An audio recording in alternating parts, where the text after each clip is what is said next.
چند معجزے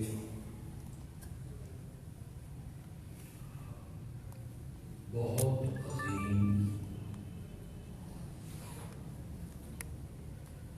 اور محیر العقول ہیں،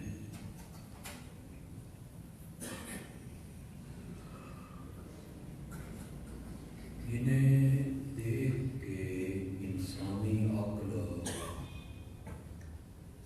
حیرت زدہ ہو جاتی ہے۔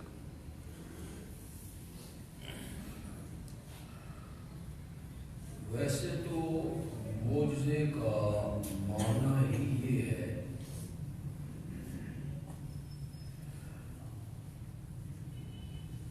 کہ نبی کے ہاتھ پر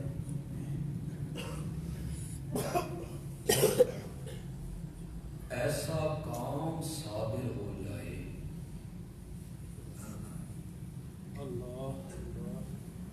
جس کام کے دکھانے سے باقی لوگ عاجز آ جائیں۔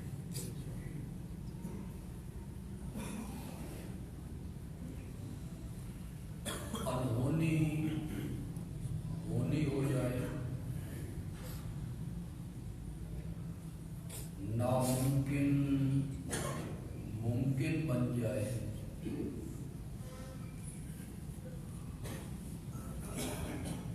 بے زبان کنکریاں کلمہ پڑھنے لگے،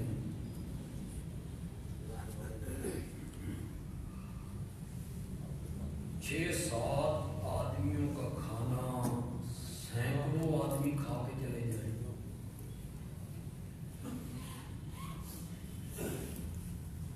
انگلیوں سے چشمے پانی کے جاری ہو جائیں،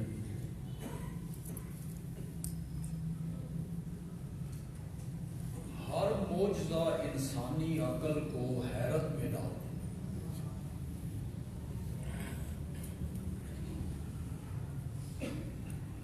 لیکن کچھ معجزے ایسے ہیں جو بہت ہی عظیم ہیں، انسانی عقل دنگ رہ جاتی ہے۔ ان میں سے ایک معجزہ ہے چاند کا 2 ٹکڑے ہو جانا۔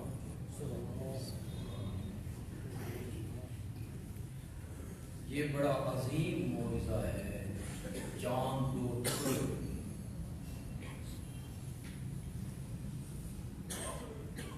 اور میرا خیال یہ ہے کہ میرے آقا کے معجزات میں سب سے بڑا معجزہ قرآن ہے۔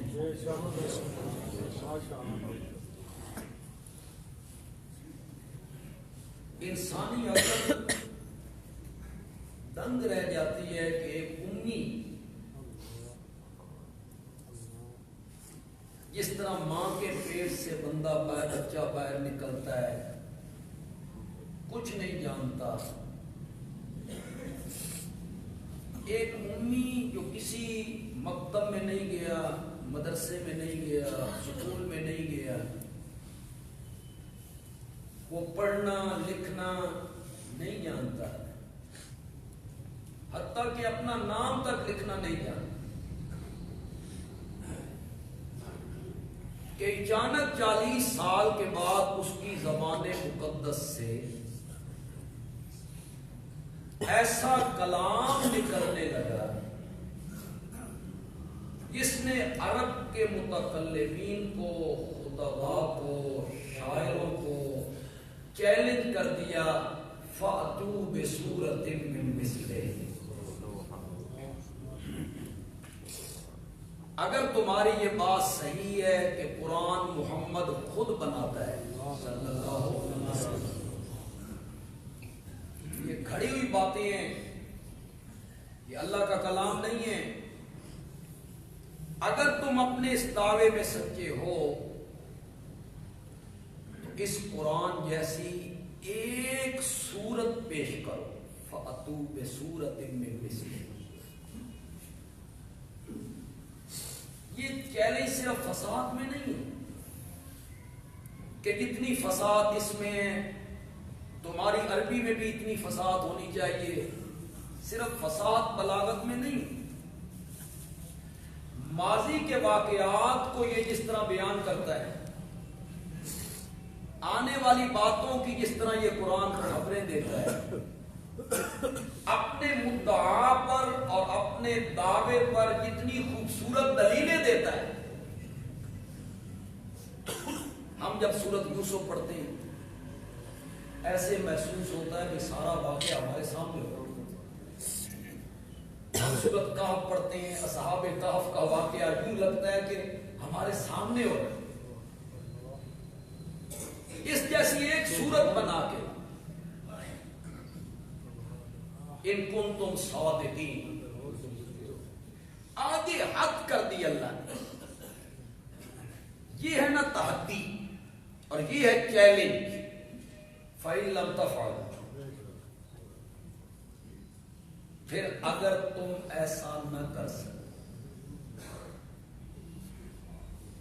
وَلَن تَفْعَلُوا، اور تم ہرگز ایسا نہیں کر سکتے۔ یہ ہے ایسا چیلنج، قیامت کی صبح تک تم اس جیسی ایک صورت نہیں پیش کر سکو۔ تو میرے آقا کے معجزات میں سے سب سے بڑا معجزہ قرآن ہے، اس سے بڑا کوئی اور کوئی معجزہ بھی نہ ہوتا، نا ایک ہی معجزہ کافی ہوتا۔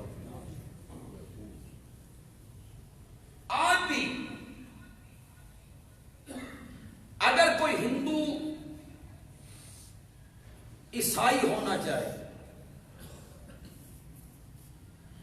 کہ میں عیسائیت قبول کرنا چاہتا ہوں لیکن مجھے حضرت عیسیٰ کی صداقت پر کوئی دلیل چاہیے، عیسائیوں کے پاس کوئی دلیل نہیں۔ حضرت عیسیٰ جب تک دنیا میں رہے برہان تھی، دلیل تھی، نشانی تھی، معجزے تھے، اب نہیں۔ اگر کوئی ہندو یہودی بننا چاہتا ہے اور وہ یہودیوں سے کہتا ہے اپنے پیغمبر حضرت موسیٰ کی صداقت پر کوئی دلیل دو، مجھے مطمئن کرو، یہودیوں کے پاس کوئی دلیل نہیں۔ اور اگر وہ ہم مسلمانوں سے کہتا ہے کہ میں مسلمان ہونا چاہتا ہوں، تم اپنے نبی کی صداقت پہ کوئی دلیل پیش کرو، تو ہم آج بھی اس کے سامنے قرآن کی دلیل پیش کریں کہ یہ محفوظ کتاب ہے۔ اِنَّا نَحْنُ نَزَّلْنَا الذِّكْرَ وَإِنَّا لَهُ لَحَافِظُونَ۔ کیسی معجزاتی کتاب ہے کہ 6600 سے زیادہ آیتیں ہیں، 30 پارے ہیں، 114 سورتیں ہیں، اتنی ضخیم کتاب ہے، اور 10 سال کے بچے کے سینے میں محفوظ ہے۔ معجزہ دیکھیں، وہ 10 سال کا بچہ جو اپنی زبان میں روانی سے بات نہیں کر سکتا، اس کو کہو کہ اپنا مدعا پیش کر، بات کر۔ جو بچہ اپنی بولی میں اپنا ما فی الضمیر روانگی کے ساتھ ادا نہیں کر سکتا، اس بچے کو کہا جائے کہ 15ویں پارے کی ابتدا سے تلاوت کر، وہ اس طرح شروع ہوتا ہے جس طرح زمین سے چشمہ ابلنے لگتا ہے۔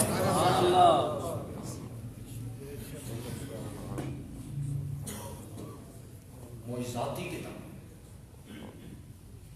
کئی علماء ہوئے، شیخ العرب والعجم مولانا حسین احمد مدنی 18 سال روضہ رسول کے سائے میں بیٹھ کے حدیث پڑھائی تھی،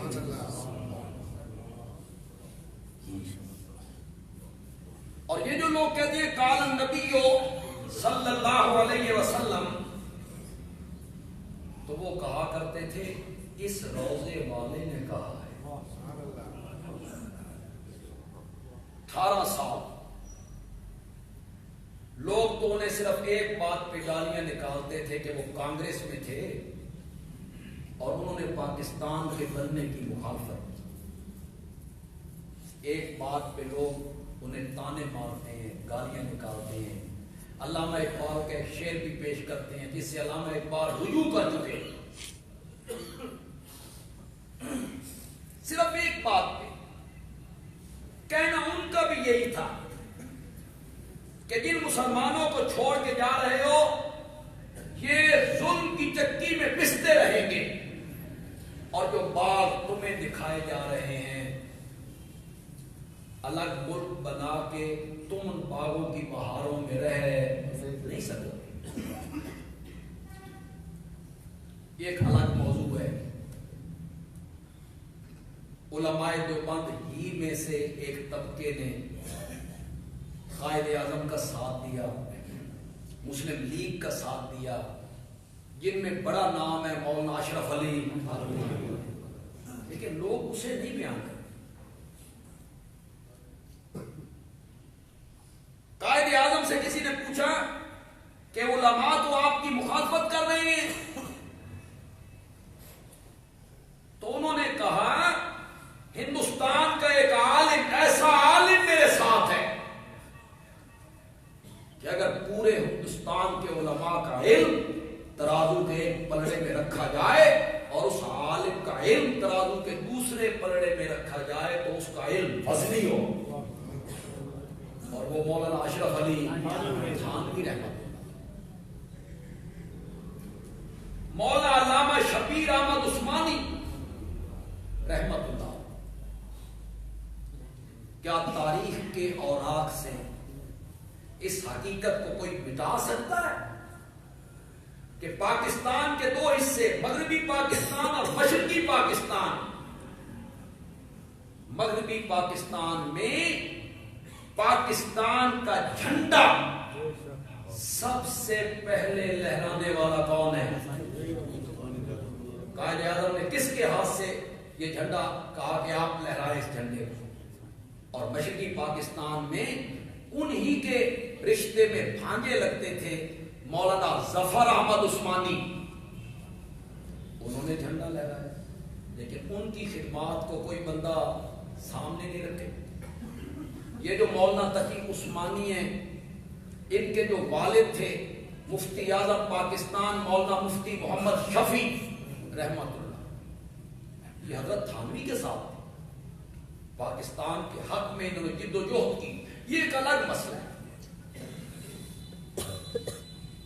پتہ نہیں میں کہنا کیا بات چاہتا تھا کہ بات ادھر نکل آئی، حضرت مدنی کا تذکرہ آ گیا، لگتا تھوڑا حافظہ میرے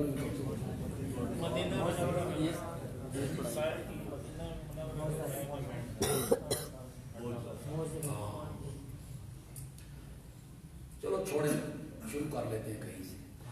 میرے پیارے پیغمبر کے جو معجزات ہیں ان میں کچھ معجزے بڑے محیر العقول ہیں۔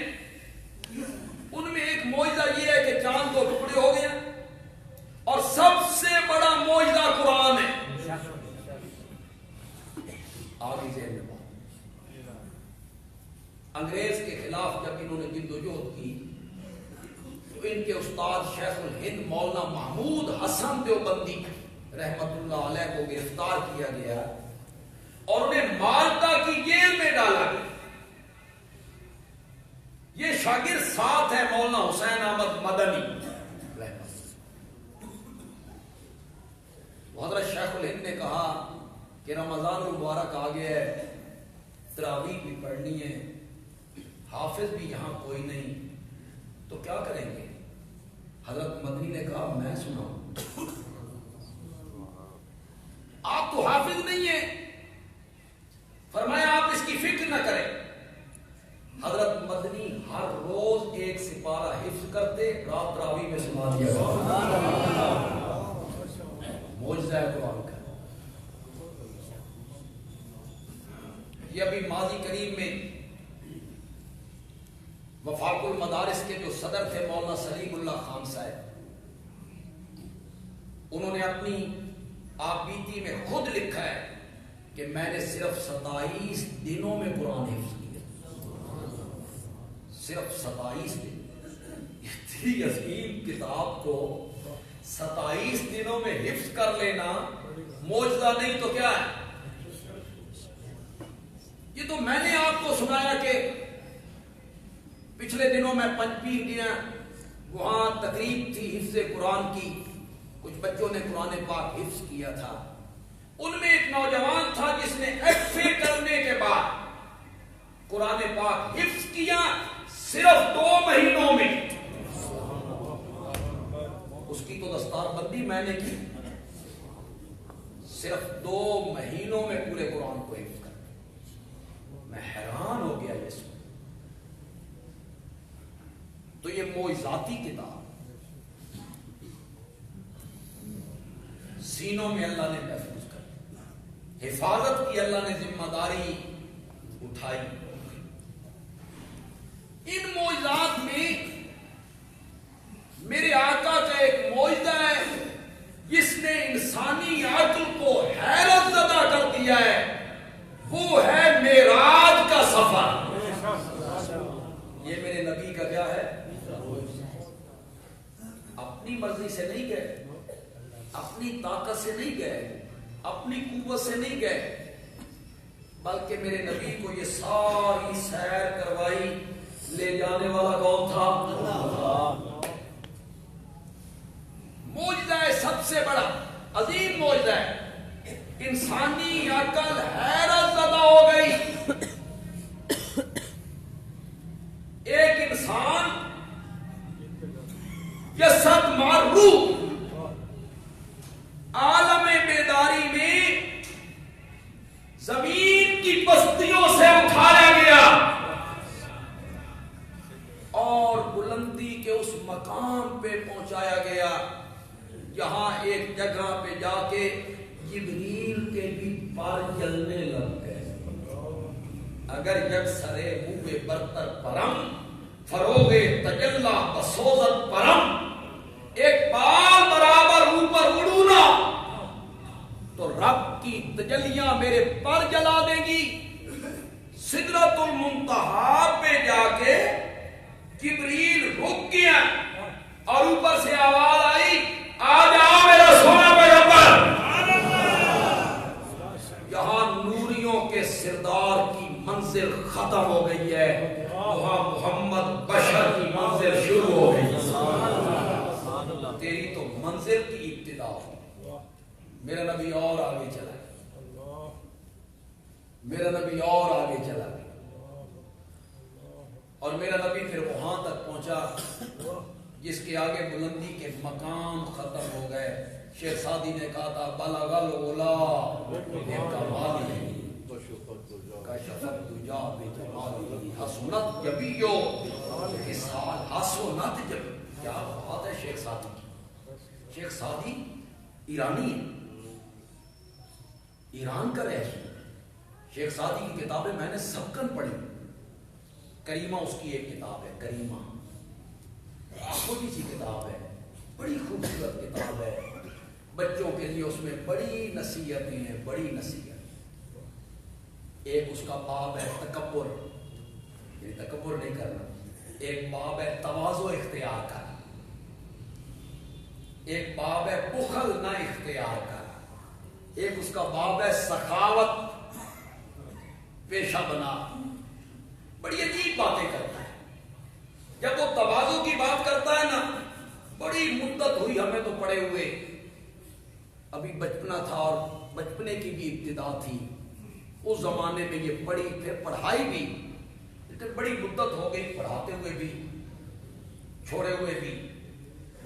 تو شیخ سعدی تواضع میں کہتا ہے نہاد شاخ پر میوہ سر پر زمین. کیسا سمجھایا ہے. تکبر نہ کر، عاجزی کر، تواضع انکساری اختیار کر. نہاد شاخ پر میوہ. نہاد کا معنی رکھنا، شاخ ٹہنی، پر بھری ہوئی، میوہ اس کے ترجمے کرنے کے لیے نہاد شاخ پر میوہ سر پر زمین. شیخ سعدی کہتا ہے جس ٹہنی پہ کوئی پھل نہ ہو نا وہ اکڑ کے کھڑی ہوتی ہے، اور جس پہ پھل لگا ہوا ہو وہ جھک جایا کرتی ہے. سبحان اللہ. تیرے اندر کوئی خوبی ہے، کوئی کمال ہے، علم ہے، کوئی فن ہے، تو پھر تجھ میں عاجزی آنی چاہیے کہ بھری ہوئی شاخ جو ہے وہ اوپر تو نہیں اٹھتی، بھری ہوئی شاخ ہو. تکبر عزازی را خوار کر، بزندان لعنت گرفتار کر. شیخ سعدی کہتا ہے شیطان کو تکبر ہی نے برباد کیا. تکبر عزازی را خوار کر. تو شیخ سعدی اس کی جو کتابیں ہیں کریمہ ہیں، نام حق ہے، نام حق ان کی نہیں ہے، گلستہ ہیں، پھر ان کی ایک کتاب گوستہ ہیں. میرے آقا کے معجزات، ہاں وہ فارسی کے شاعر ہیں لیکن یہ ربائی انہوں نے عربی میں کہی. ویسے گلستہ میں وہ مکس کر دیتے ہیں فارسی کو بھی عربی کو بھی. بلغ العلا بکمال، اس میں جو ایک جملہ ہے نا حسنت جمیع خصالہ، میرے آقا کی تمام عادتیں حسین ہیں. حسنت انگلی رکھن دی جا کوئی نہیں، ظاہر بھی حسین ہے اور میرے آقا کا باطن بھی کیا ہے؟ حسین ہے. میرے آقا کی جسم کا ایک ایک عضو حسین ہے. مسکراہٹ ہے, کوئی عادت ہے, کوئی ادا ہے. حسنت جمیو. معراج والی رات میں میرے آقا اپنے اس وجود مقدس کے ساتھ عروج ملا. معراج عروج سے ہے. معراج کا لفظ عروج سے مشتق ہے. عروج کا معنی ہے بلندی. خود میرے نبی نے کہا اور جبھی مجھے چڑھایا گیا, اور جبھی مجھے اوپر چڑھایا گیا, پھر اور اوپر چڑھایا گیا. اور معراج کا ایک معنی سیڑھی کا ہے, زینہ, چڑھنے کا آلہ. معراج چڑھنے کا آلہ. بیت المقدس میں جب پہنچے اور سارے نبیوں کے امام بنے تو پھر ایک سونے کی سیڑھی لائی گئی کہ سیڑھی کے ذریعے میرے نبی اوپر چلے. اس لیے اس کو کیا کہتے ہیں؟ معراج کہتے ہیں. معراج.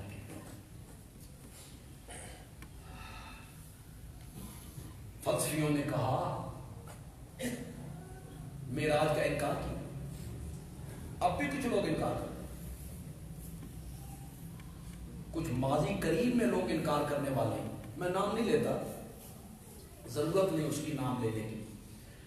وہ عقل کے معیار پہ سوچتے ہیں. عقل کے معیار کہ ایک قرہ نار ہے, آگ کا قرہ, اس سے کوئی انسان گزر ہی نہیں سکتا. آگ میں سے کوئی کیسے گزرے؟ پھر ایک قرہ زمہریر ہے, اتنی ٹھنڈک ہے کہ انسان جم جائے. ایک انسان اس قرہ زمہریر سے کیسے گزر سکتا ہے؟ عقل کے معیار پہ تولا, عقل کے معیار پہ تولا. کچھ فلسفیوں نے کہا آسمان کا دروازے ہی کوئی, تو یہ کیسے چڑھتے رہے پہلے دروازے آسمان سے, دوسرے سے, تیسرے سے, چوتھے سے, پانچویں سے. قرہ نار ہے, قرہ زمہریر ہے, آسمان کا دروازہ کوئی نہیں. اس بنا پہ انہوں نے معراج کا انکار کیا, جسمانی معراج کا ان لوگوں نے انکار کر دیا. اسی لیے اللہ نے اس سفر کو شروع کیا تو کہا سبحان الذی اسری بعبدہ لیلا. تم نے یہ نہیں دیکھنا کہ جانے والا گیا کس طرح تھا, تم نے یہ دیکھنا ہے لے کر کون گیا تھا. سبحان الذی اسری. لے کے جانے والا وہ ہے جو ہر قسم کی کمزوریوں سے پاک ہے. سبحان کا کیا ہے؟ پاک. ہر قسم کی کمزوریوں سے پاک ہے, عاجزیوں سے پاک ہے. آپ کو میں بڑا آسان سا معنی سبحان کا بتاتا ہوں. سبحان کا معنی نہیں نہیں نہیں. الحمدللہ کا معنی ہے. تسی حیران ہو گئے, میں ابھی بیان کرتا ہوں آپ کو سمجھ آ جائے. الحمدللہ اللہ خالق ہے, یہ صفت اللہ کی. اللہ خالق ہے, اللہ مالک ہے, اللہ رازق ہے, اللہ محیی ہے, اللہ ممیت ہے, اللہ پیدا کرنے والا ہے, اللہ عالم الغیب ہے, اللہ سمیع ہے, اللہ العلیم ہے, اللہ البصیر ہے. سبحان اللہ. نہیں نہیں نہیں, اس کی اولاد کوئی نہیں. اب نہیں نہیں شروع ہو گیا. اس کی اولاد کوئی نہیں, اس کے ماں باپ کوئی نہیں, اس کا کنبہ قبیلہ کوئی نہیں. لا تأخذہ سنۃ, کرو مانا, اسے نیند نہیں آتی, اسے اونگو نہیں آتی. لم یلد ولم یولد, وہ بھولتا نہیں, وہ عاجز نہیں, وہ مجبور نہیں, اس کا کوئی وزیر نہیں, اس کا کوئی مشیر نہیں, اس کا کوئی شریک نہیں. یہ سبحان اللہ. نہیں نہیں نہیں, منفی صفتوں میں الحمدللہ کیا ہے؟ اللہ خالق ہے, وہ اللہ کی تعریف ہے, وہ اللہ کی صفات کا ذکر ہے. میں نے بڑے آسان طریقے سے آپ کو سبحان اللہ اور الحمدللہ پڑھا دیا. اس کا شریک کوئی نہیں. نعرہ تکبیر.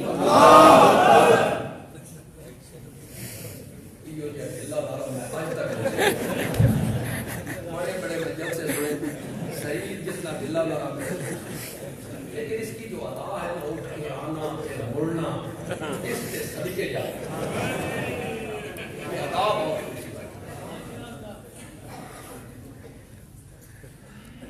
یہ جو لوگ بیان کرتے ہیں, میری بات آپ نے غور سے سنی, یہ جو لوگ بیان کرتے ہیں کہ بندہ ایک مرتبہ سبحان اللہ کہے تو جنت میں ایک درخت لگتا ہے جس کے سائے کے نیچے عربی گھوڑا مہینوں تک دوڑتا رہے, اس کی چھاؤں ختم نہ ہو. ایک مرتبہ کہتا ہے, وہ ہر بندے کے کہنے پہ نہیں لگتا. سبحان اللہ سبحان اللہ سبحان اللہ سبحان اللہ. قبروں پہ سجدے, سبحان اللہ سبحان اللہ. بڑی امام بھی کھوٹی قسمتیں کھڑی کرتا ہے. سبحان اللہ فلاں داتا ہے, سبحان اللہ فلاں گنج بخش ہے, سبحان اللہ مجھے جو کچھ دے رکھا ہے میرے حضرت صاحب کی نظر کرم ہے. ادھر سبحان اللہ, ادھر سبحان اللہ, ادھر کہنا کہ نبی پاک عالم الغیب ہے, حاضر ناظر ہے, مشکل کشا ہے, مدد کے لیے اوروں کو پکارنا, اس کے لیے درخت نہیں لگتا. درخت اس مواحد کے کہنے پہ لگتا ہے جو مرتا مر جاتا ہے, رب کے ساتھ کسی کو شریک نہیں بناتا. سبحان اللہ. اس کے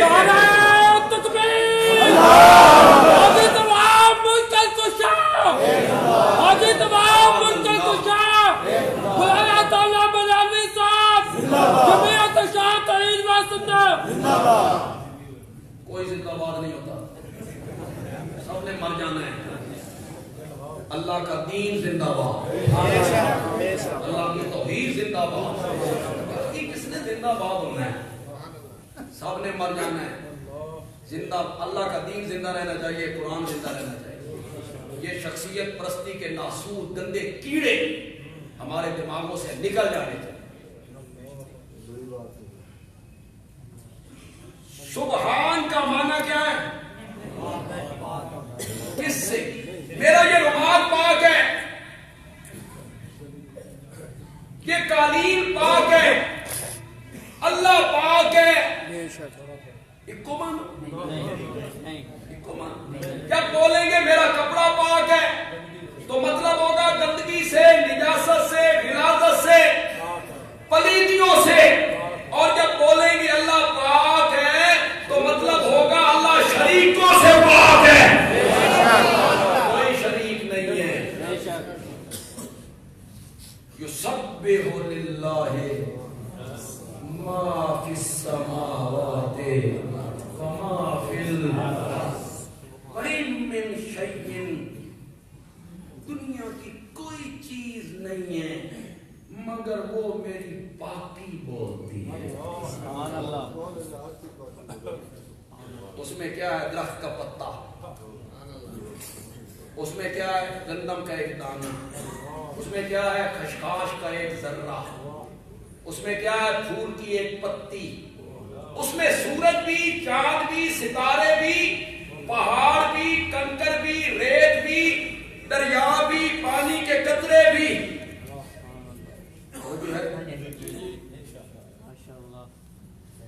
یہ تسبیح قولی ہے, ان کی تو زبان کوئی نہیں. یہ تسبیح حالی مراد ہے. اصطلاح تو میں نے ذرا علمی استعمال کر دی لیکن مزہ آپ کو بڑا ہے اگر آپ نے توجہ سے میری بات کو سنا. درخت کا پتا اس کی زبان کوئی نہیں کہ وہ کہے سبحان اللہ, نہیں, تسبیح حالی مراد ہے. اللہ کہتے ہیں اس کائنات کا ایک ایک ذرہ اس بات کی گواہی دے رہا ہے کہ میرا کوئی شریک نہیں, کوئی شریک نہیں. یہ ہے اس کی تسبیح, تسبیح حالی. وہ ایک پتا بھی کہہ رہا ہے تیرا کوئی شریک نہیں. وہ جو زمین سے باہر نکلتا ہے, کلر کہار کی زمین ہے, مری کی زمین ہے, شانگلہ کی زمین ہے. اللہ اکبر, اللہ اکبر. پھر نارام کی اور کاغان کی اور بٹا کنڈی کی اور اس طرف چلتے جائیں اور پھر پہاڑوں سے نکلنے والے سرسبز درختوں کو دیکھتے چلیں. اللہ کہتے ہیں یہ میری گواہی دے رہے ہیں, پہاڑوں کا سینہ چیر کے پتا باہر نکل آیا ہے. تم نے یہ نہیں دیکھنا کہ جانے والا گیا کس طرح تھا, بلکہ تم نے یہ دیکھنا ہے کہ لے کر کون گیا تھا. اس لیے اس کو شروع کیا سبحان الذی اسری بعبدہ لیلا. آپ میں سے جو کچھ عربی کے ساتھ شبہ رکھتے ہیں وہ جانتے ہیں اسرا کا لفظ دن کے چلنے کو نہیں کہتے, رات کے چلنے کو. فَأَسْرِ بِأَهْلِكَ قِطْعٍ مِّنَ اللَّيْلِ. حضرت لوط کو اللہ کہہ رہے ہیں راتوں رات لے کے اپنے گھر والوں کو یہاں سے چل نکل. ان کا وعدہ صبح کا ہے, صبح ہم نے تباہ کرنا ہے, آپ راتوں رات نکلیں. حضرت لوط اتنے تنگ آ گئے تھے کہ حضرت لوط نے کہا صبح ہونے کیوں نہیں. فرشتوں نے کہا الیس الصبح بقریب, کیا صبح دور ہے. تو رات کے چلنے کو اسرا کہتے ہیں, دن کے چلنے کو کہتے ہی نہیں. اللہ نے یہاں کہا سبحان الذی اسرا, سمجھ آ گئی کہ سفر رات کا تھا, دن کا نہیں تھا. آگے لیلا کیوں کہا, لیلن کہا, اسے نکرہ لائے, نون تنوین کا قلت کے لیے ڈالا جو قلت کا معنی دیتا ہے, چھوٹے پن کا معنی دیتا ہے. اللہ نے کہا اگر میں اسرا کہتا نا تو لوگ سمجھتے پوری رات لگ گئی ہونی, اس سفر میں پوری رات لگ گئی ہونی.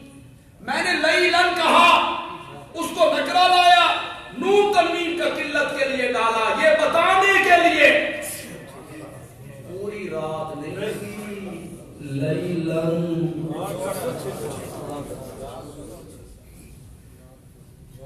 سیر کہاں کی ہو رہی ہے,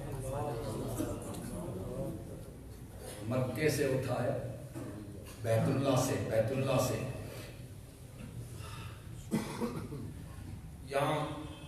ضروری تو نہیں کہ آپ میں سے ہر بندہ اس بات کو سمجھتا ہو, لیکن ہو سکتا ہے کچھ اہل علم ہوں. لوگ کہتے ہیں آپ ام ہانی کے گھر آرام کر رہے ہیں. مورخین نے بھی لکھ لی, سیرت نگاروں نے بھی لکھ لی, آپ ام ہانی کے گھر میں تھے, وہاں سے آپ کو اٹھائے. میں ایک دفعہ عمرہ کرنے گیا تو باب العزیز سے داخل ہوں تو یوں ہی آخری برآمدے میں پہنچے, جو ترکیوں کا برآمدہ تھا. تو بائیں ہاتھ ایک جگہ ہے, وہاں مجھے کچھ دوست تبلیغی جماعت کے دوست تھے سرگودا کے, وہ مجھے ملے, مجھے وہاں لے گئے.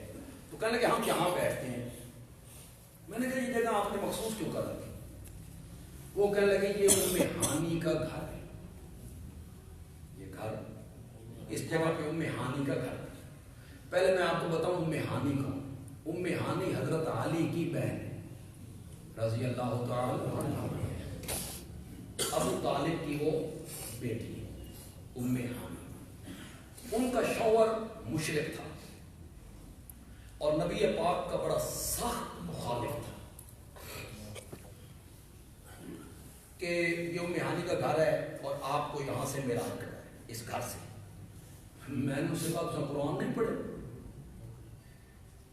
کہ قرآن میں کیا لکھا ہوا؟ میں نے قرآن میں لکھا ہوا ہے سبحان الذی اسری بعبدہ لیلا من بیت ام ہانی۔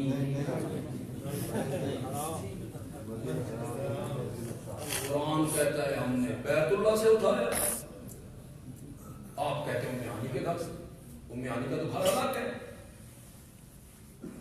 قرآن یہ کہتا ہے پتہ نہیں کس نے یہ سازش کی، اور ہمارے علماء مکھی پہ مکھی مارنے کے عادی ہیں، یعنی جو اوپر سے لکھا آ رہا ہے نا کہتے ہیں بس ٹھیک ہے چلو چلو، سوچا نہیں۔ ہم نے جب سوچا، ایک تو قرآن سامنے آیا، قرآن کہتا ہے من المسجد الحرام، اور دوسری بات یہ ذہن میں آئی،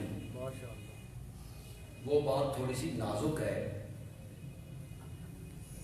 اگر مستشرقین اسلام کے دشمن یہ سوال کریں کہ آپ چچا زاد بہن کے گھر رات کیوں رہ رہے تھے،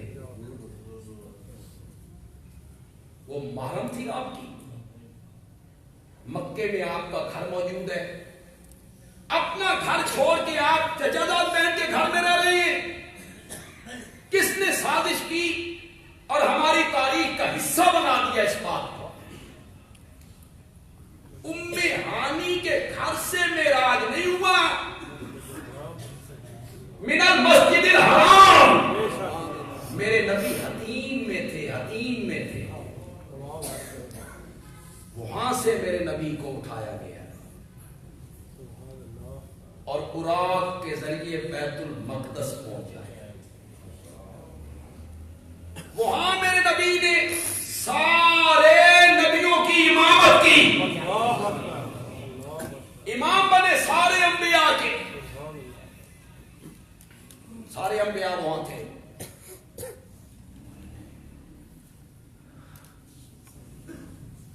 اسی جمعے پہ تھوڑا سا اشارہ کر دوں، پھر تفصیل آگے کر دوں گا۔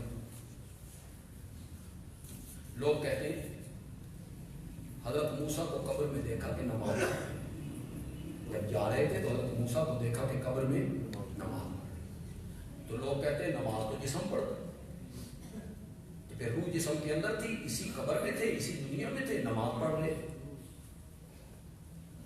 پھر ہمارا یہ عقدہ کوئی بندہ حل کرے کہ قبر میں حضرت موسیٰ کو دیکھا، حضرت موسیٰ وہاں سے اٹھ کے بیت المقدس آ، وہاں بھی دیکھا، پھر جب آپ چھٹے آسمان پہ پہنچے، بولتے کیوں نہیں، وہاں بھی دیکھا۔ یہ مطلب یہ ہوا کہ حضرت موسیٰ دی سواری آپ دے نالوں تیز سی، آپ پیچھے پہنچے سن، حضرت موسیٰ پہلے۔ کوئی حل کرے اس عقدہ کو کہ قبر میں بھی ہیں، بیت المقدس میں بھی ہیں، چھٹے آسمان میں بھی ہیں، حل کرے کوئی اس بندے کو، اس عقدے کو، ورنہ ہم سے حل مانگے، ہم اسے بتائیں کہ حل کیا ہے۔ جسم تمام انبیاء کے اپنی اپنی قبروں میں رہے اور روحیں تمام انبیاء کی اپنے اپنے مقام پہ رہی، سارے انبیاء کو مثالی طور پر پیش کیا گیا تھا، مثالی طور پر پیش کیا گیا۔ مُسِّلَ لِيَ النَّبِيُّونَ، میرے آقا نے کہا مُسِّلَ، نبیوں کو میرے لیے مثالی طور پہ پیش کیا گیا۔ میرے نبی کا یہ سفر حقیقی تھا، عالم بیداری میں تھا، حقیقی تھا، لیکن جو کچھ دکھایا جا رہا وہ مثالی تھا. آپ کا سفر، پھر کہہ رہا ہوں مت کہ کوئی یہ کہے کہ میں سفر کو مثالی کہہ رہا ہوں، نا، آپ کا سفر حقیقی تھا، اسی وجود کے ساتھ تھا، لیکن جو کچھ آپ کو دکھایا جا رہا تھا وہ کیا تھا؟ وہ مثالی تھا. میں اس کی وضاحت کر دیتا ہوں. آپ جا رہے ہیں معراج والے سفر میں، ایک بوڑھی عورت آ گئی، اس نے آپ کو سلام کیا، آپ نے منہ پھیر. جبریل نے کہا تسی چنگا کیتا، ایک دنیا ہے. دنیا کو کس مثال میں پیش کیا؟ دنیا کو بوڑھی عورت کی مثال میں. آپ آگے چلے، دو پیالے سامنے آئے، ایک شراب کا ایک دودھ کا. آپ نے دودھ کا پیالہ اٹھایا، پی لیا. جبریل نے کہا آپ نے اچھا کیا، فطرت کو پسند کیا.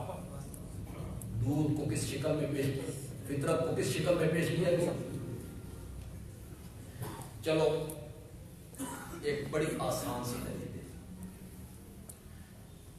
نماز کا فرض ہوئی میرا،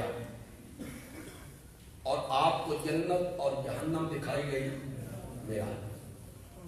آپ کہتے ہیں جب میں نے جہنم کو دیکھا تو وہ مختلف ہے، اگر وقت ہوا اگلے آنے والے جمعوں میں تو اس کو میں بیان کروں گا. زکوٰۃ نہ دینے والوں کا کیا حشر تھا، حق چھپانے والے علماء کا کیا حشر تھا، زنا کرنے والے لوگوں کا کیا حشر تھا، غیبت کرنے والے لوگوں کا کیا، یہ ساری چیزیں آپ نے دیکھی. تو کچھ لوگوں کو دیکھا انہیں عذاب ہو رہا ہے. آپ نے پوچھا یہ کون ہے؟ تو جبریل نے کہا یہ آپ کی امت کے وہ لوگ ہیں جو نماز نہیں پڑھتے. ابھی تک تو نماز فرض ہی نہیں، آپ ابھی زمین پہ نہیں اترے، نماز ابھی فرض نہیں ہوئی، تو یہ عذاب کس کو ہو رہا تھا؟ وہاں مثالی طور پہ آپ کو دکھایا گیا